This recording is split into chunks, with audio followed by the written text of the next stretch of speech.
नमस्कार। पिछले पार्ट में हमने सीखा कि किन कारणों से द्वितीय विभक्ति आती है। अब हम सीखेंगे तृतीया विभक्ति। तृतीया विभक्ति में सह, साकम, समम, सार्धम, अलम, सदृश, अंगविकार और प्रतीयते, इनके कारण से तृतीया विभक्ति आती है। सह माने होता है साथ, साकम माने भी होता है साथ, समम माने होता है साथ,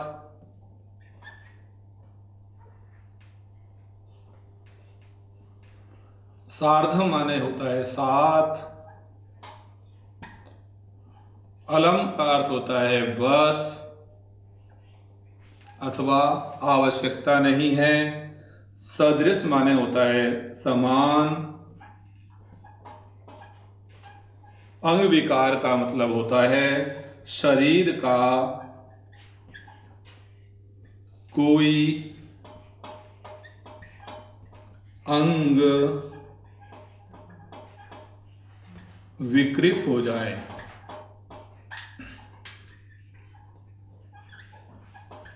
उसमें भी तृतीया विभक्ति आती है। प्रतीयते का अर्थ होता है प्रतीत होता है,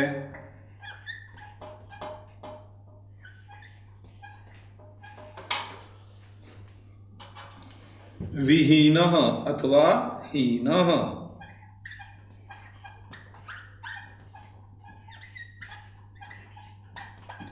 विहीन और हीन के अर्थ में अर्थात रहित में भी तृतीया विभक्ति। अब इनका हम वाक्यों में प्रयोग करके सीखते हैं। जैसे राम सीता के साथ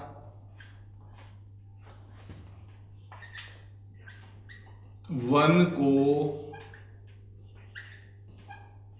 गए।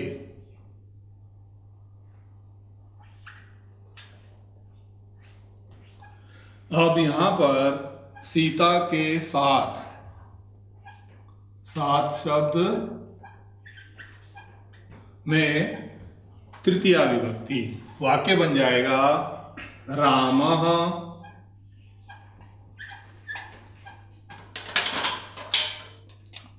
सीतया। तृतीया में सीता का बनेगा सीतया।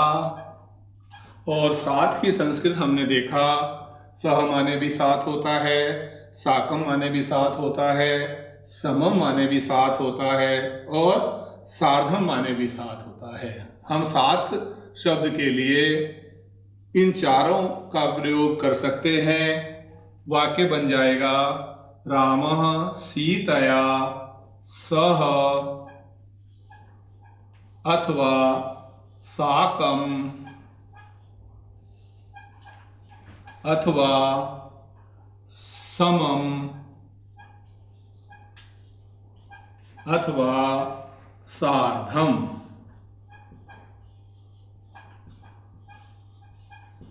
रामः सीतया सह समम अथवा साकम अथवा सार्धम वनम अगच्छत्।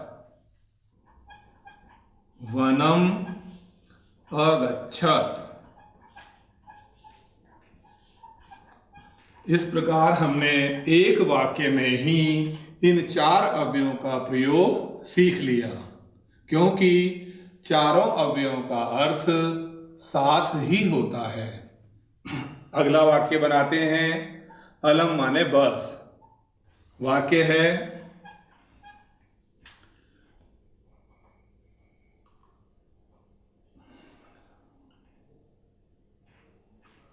विवाद करने से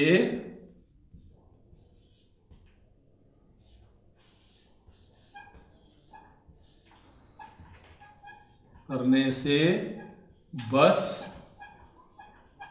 अथवा विवाद की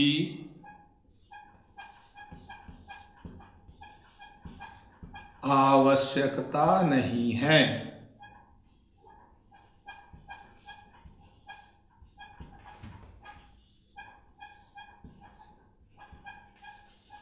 आवश्यकता नहीं है। जब हम इसका वाक्य बनाएंगे तो हो जाएगा विवादेन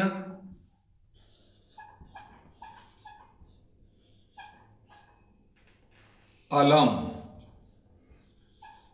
अलम का अर्थ होता है बस या आवश्यकता नहीं है। विवाद में तृतीया विभक्ति का प्रयोग किया, विवादेन अलम, अथवा विवाद की आवश्यकता नहीं है, विवादेन अलम। अगला अव्यय है सदृश। सदृश का अर्थ होता है तुल्य। वाक्य बनेगा वह मोहन के सदृश है, अर्थात वह मोहन के जैसा है, मोहन के सदृश है। आनी चाहिए यहाँ पर षष्ठी विभक्ति, किंतु सदृश आ गया। इस कारण से यहाँ पर मोहन शब्द में हम तृतीया विभक्ति का प्रयोग करेंगे। वाक्य बन जाएगा सह मोहनेन सदृशः अस्ति।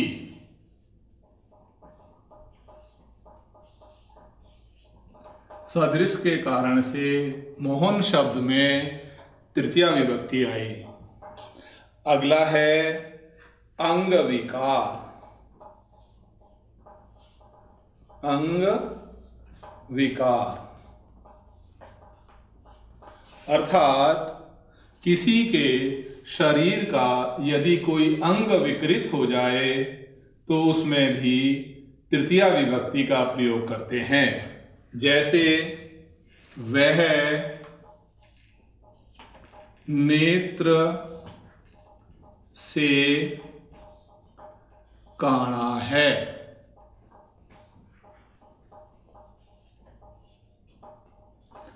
वाक्य बन जाएगा सह नेत्रेण। नेत्र शब्द का तृतीया विभक्ति में रूप बनता है नेत्रेण। सह नेत्रेण काणः। काणा की संस्कृत होती है काणः अस्ति। यदि वाक्य हो वह नेत्र से, नेत्रों से अंधा है।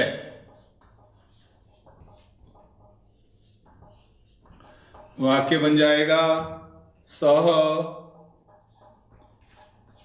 नेत्राभ्याम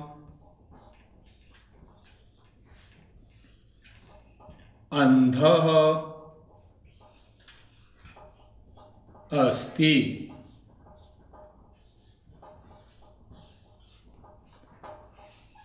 अगला वाक्य है वह पैर से लंगड़ा है।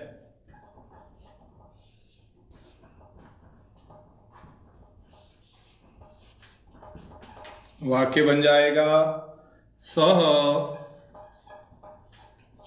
पादेन खंजः अस्ति। इस प्रकार हमने देखा अंग विकार में किसी के शरीर का कोई अंग विकृत हो जाए तो तृतीया विभक्ति आती है। वह जब हम नेत्रेण काणः, क्योंकि एक आंख से अंधा होता है इसलिए हमने नेत्र शब्द में तृतीया विभक्ति एक वचन का प्रयोग किया, और जिसकी दोनों आंखें खराब हो जाती हैं उसको अंधा कहते हैं। इसलिए हमने नेत्र शब्द में तृतीया विभक्ति द्विवचन का प्रयोग किया। वाक्य बना सह नेत्राभ्याम अंधः अस्ति। फिर हमने सह पादेन खंजः अस्ति, वह पैर से लंगड़ा है। इस प्रकार आज हमने सीखा कि तृतीया विभक्ति में किन किन कारणों से परिवर्तन होता है और किन किन कारणों से दूसरी विभक्ति आती है।